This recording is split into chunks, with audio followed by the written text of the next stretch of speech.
شرک صرف بت کو پوجنا نہیں، شرک ہوائے نفس کی پوجا بھی ہے۔ ارأیت من اتخذ الہہ ہواہ افانت تکون علیہ وکیلا، اے نبی کیا آپ نے دیکھا اس شخص کو جس نے اپنی خواہش نفس کو اپنا معبود بنا لیا، الہ بنا لیا؟ کیا آپ ایسے شخص کا ذمہ لیں گے؟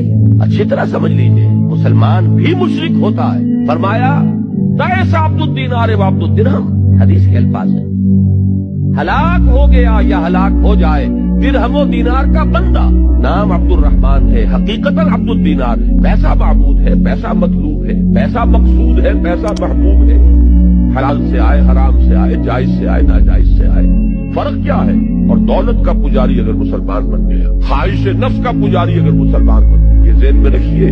یہی وجہ ہے علامہ اقبال نے کہا کہ براہیمی نظر پیدا مگر مشکل سے ہوتی ہے، ہمیں چھپ چھپ کے سینوں میں بنا لیتی ہے تصویر۔